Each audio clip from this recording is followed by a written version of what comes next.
What's going on, ladies and gentlemen? A plus is Nerd Mixer. Like you already know what it is. It's your boy Indy Uchiha, and as you see by my background, I watched it. I know you all watched it. Whether you went to the movies because the movies are back open, which I am happy about, or you went ahead and you got to be able to watch it on HBO Max.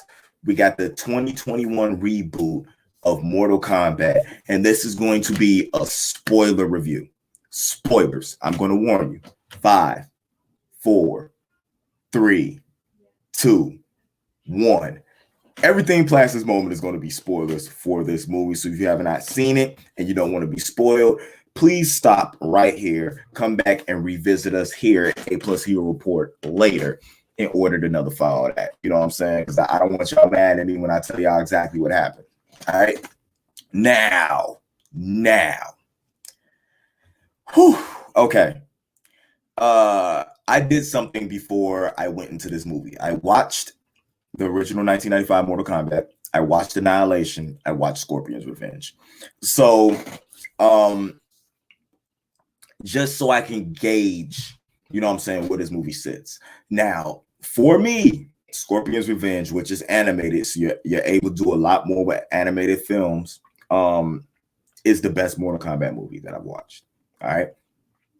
This movie itself, especially over the trailer and then the 7 minutes they released, it was a lot of hype behind this movie, especially after Annihilation, which Annihilation was so bad. It was so bad. It was good.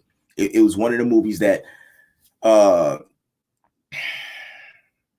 was trash, but funny and entertaining, you know?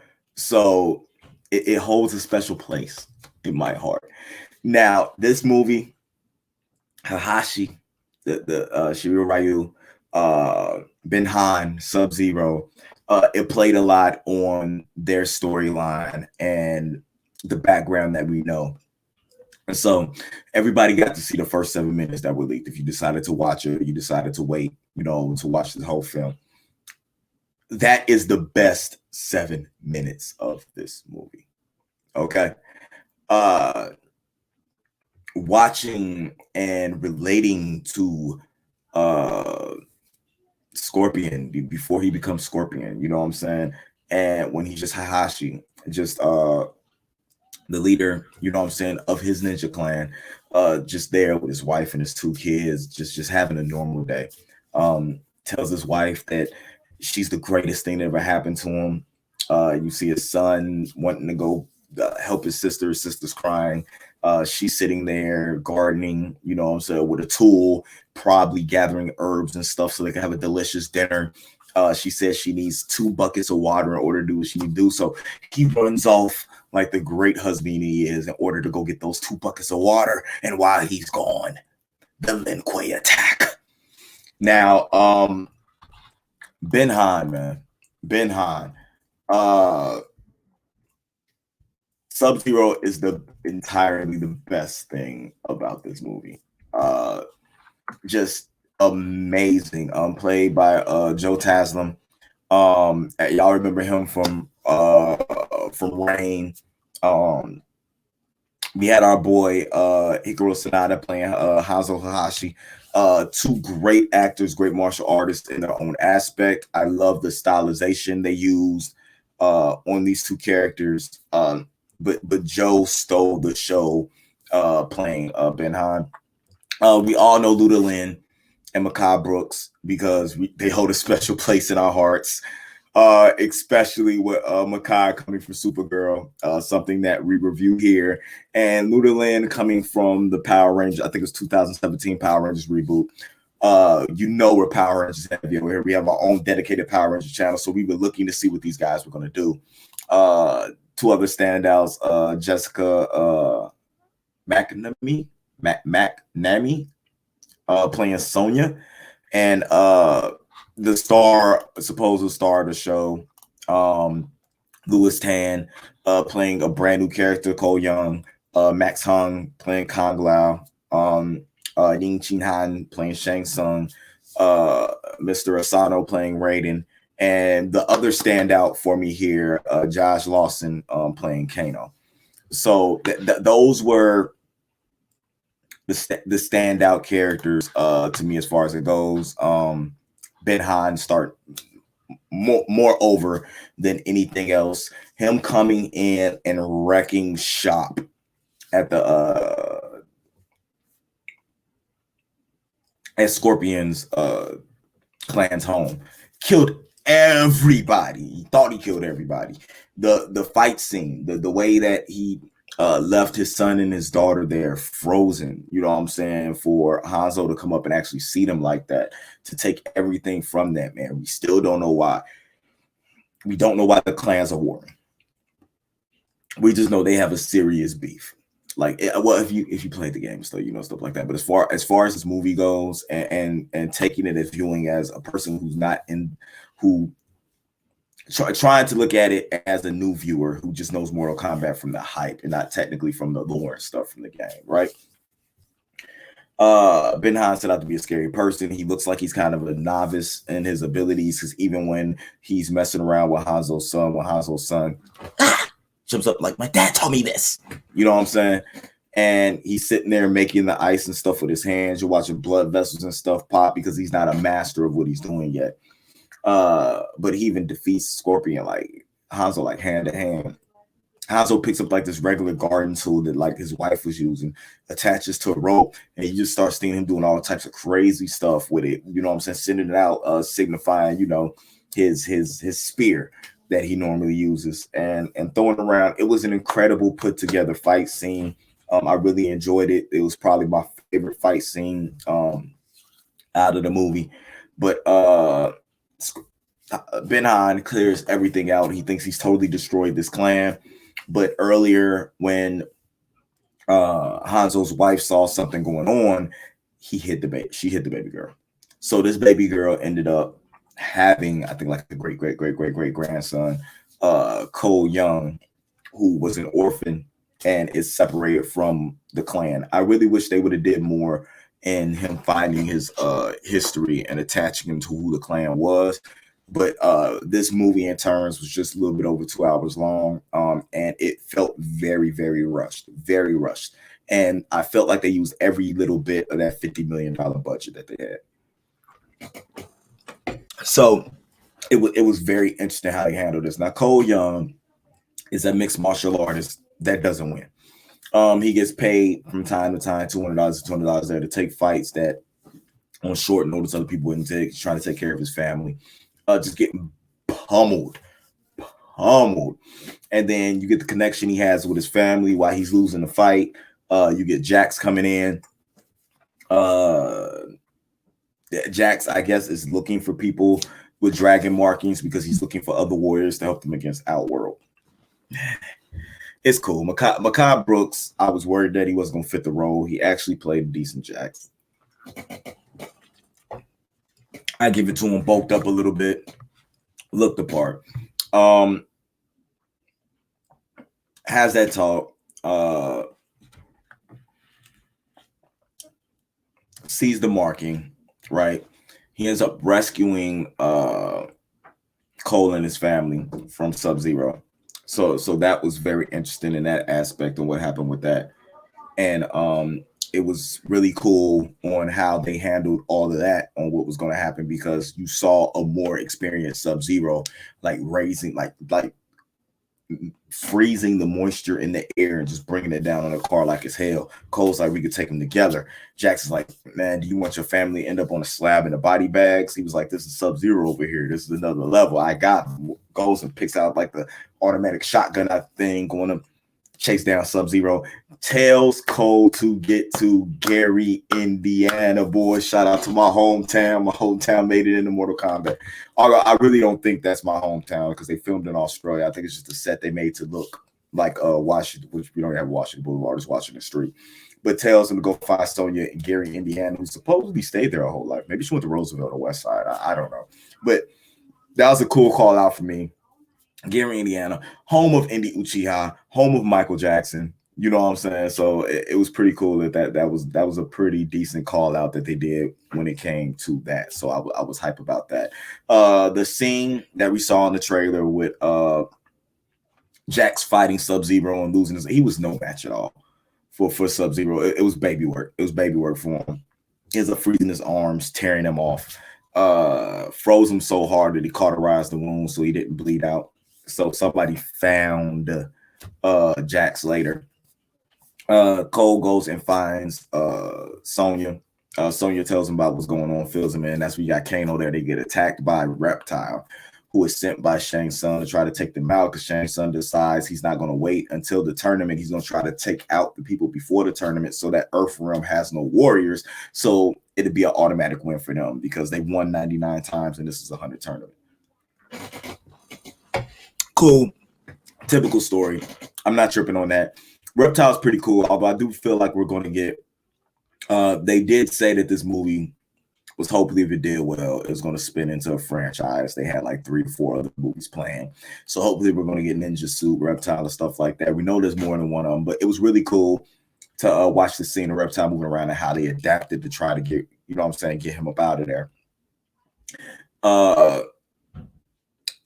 The Kano punching a hole through Reptile's chest to take his heart out, squish his heart, and Kano wins. Beautiful call out, you know what I'm saying, to the video games. I was really digging that. You got Kano working with Sonya and Cole because he has a mark. Kano has a mark. Jax has a mark. Sonya doesn't have a mark. Cole Young has a mark.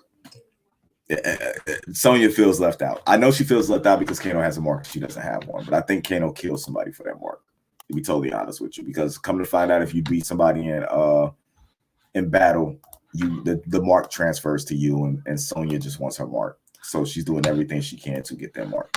So that's pretty interesting to me in that aspect on how they're going through that, right?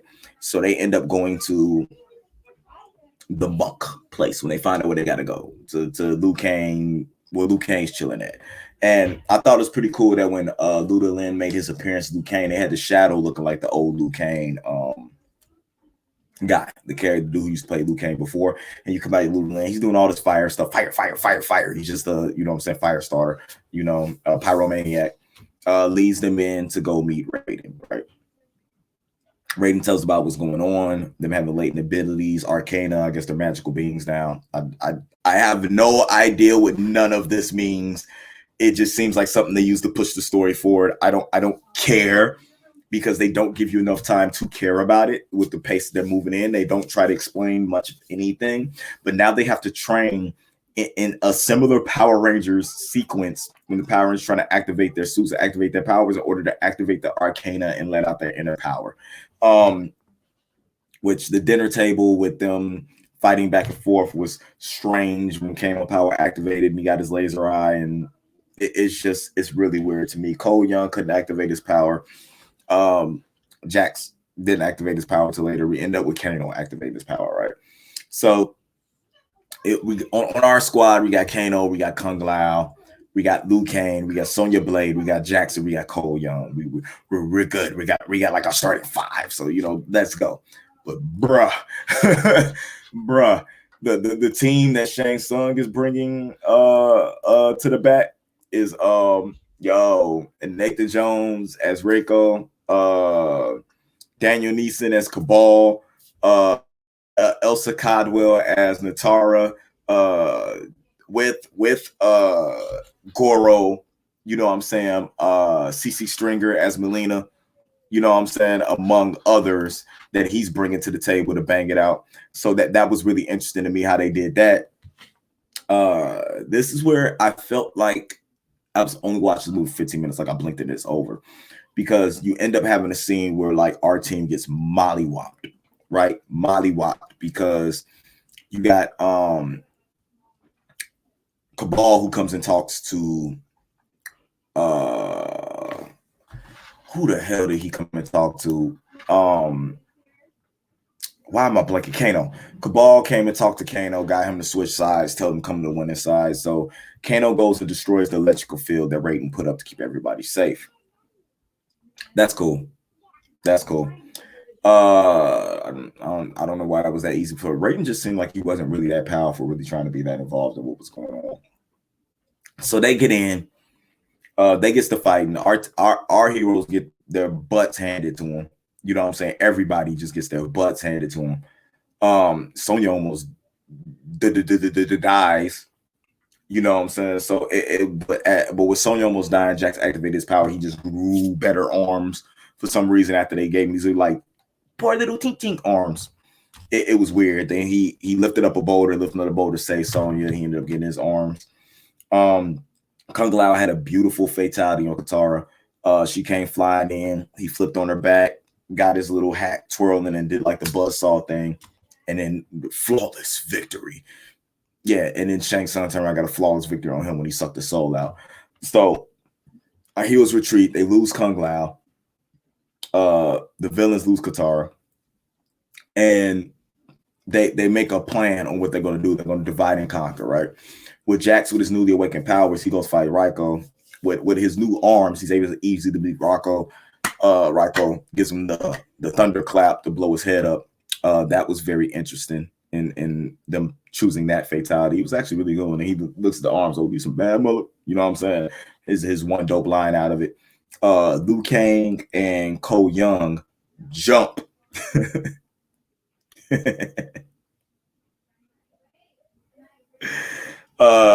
They jump.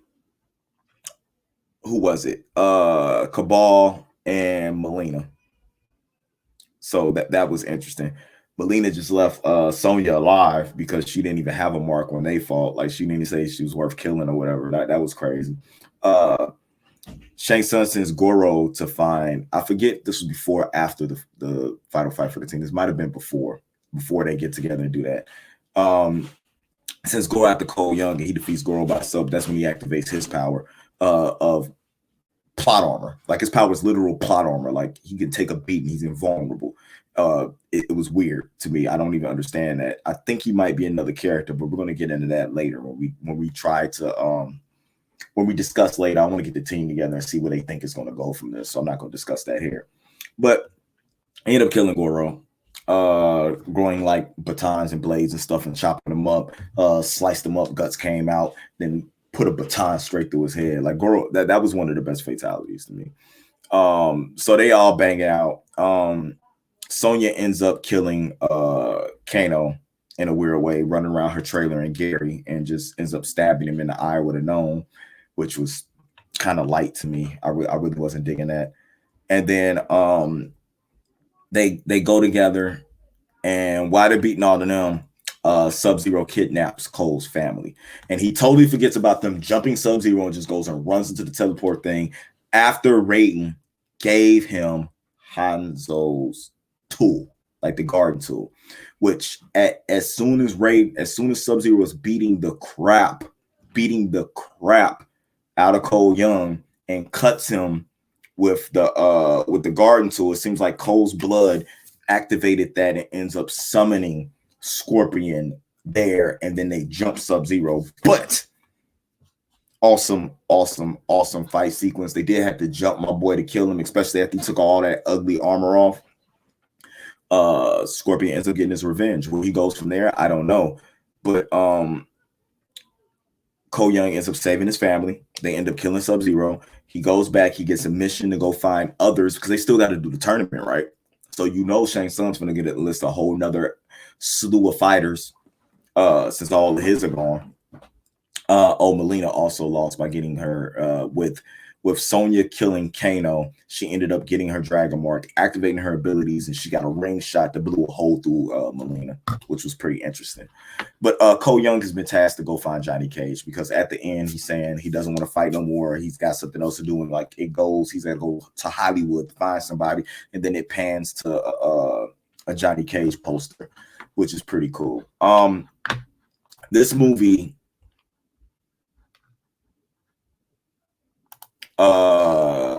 This movie was pretty interesting. As in it wasn't bad. It was better as far as entertainment purposes. It was better than both the previous live action movies. All right, but the first Mortal Kombat had a better storyline. This one kind of tricked you with the first 7 minutes, all the hype around the fatalities and being rated R, and just left you with a story that felt like it was disjointed and wasn't really thought out. Like they were just trying to cram so much stuff in it at one time to please all the game fans. So they forgot to actually plot something out. Now if they do get another movie, there's a lot they could save. They could have did it where it's going to be very vague, and then they open up the world a lot more in the second movie. So I'm not going to judge them, especially on a $50 million budget. But in the end, it was a bad movie. But it wasn't a bad, if you look at it, as this is supposed to be the first movie setting up the next 3 to 4 movies, it's not a bad entry into what is going to be a series or a franchise. So I'm not mad at them for what they're trying to establish as far as the way their world works. I just feel like I wish they would have gave more background on the world itself rather than just sitting with these characters. So hopefully we'll be able to see what happens in the future. I give it a C. So it's like 3 out of 5 for me. I was entertained. It's not something that I'm going to watch over and over again. To me, it was better than Wonder Woman 1984, if that's a gauge that you guys want to use.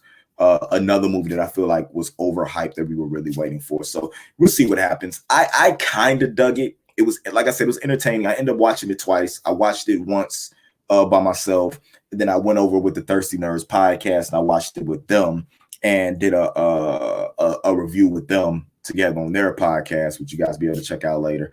And then I'm here talking to you guys now about my thoughts about what had happened. I'm curious to see what Adam and Stuart think about it, especially Stuart. So I'm hoping we get together and just have like a discussion about what we thought about the movie and where we think it's going for in the future, because that'd be pretty interesting to me. So you guys let me know what you thought about this movie in the comments below. Tell me if I missed anything. If you want to discuss, I'm here to talk to you guys. And cool thing is, if you're part of our Patreon, there's a Discord over there where we can chat about this all the time, or you can get me right here in the comments. Don't forget to check out our Patreon, A+ Hero Report, A+ More Phenomenal, where you get audio versions of everything that we drop, plus access to the Discord and more. It's a lot of stuff in there, guys. Go ahead and check that out. $1, $5, and $10 tiers help us bring you better and more content. So you guys let me know what you thought about this movie. Definitely overhyped. It did deliver on the R rating, but there was nothing that made you want to come back to this world as far as it is. It was just one of them entertaining movies just because they did dumb stuff. So let me know what you thought. And as always, keep it A+. This has been a Nerd Mix. And yeah.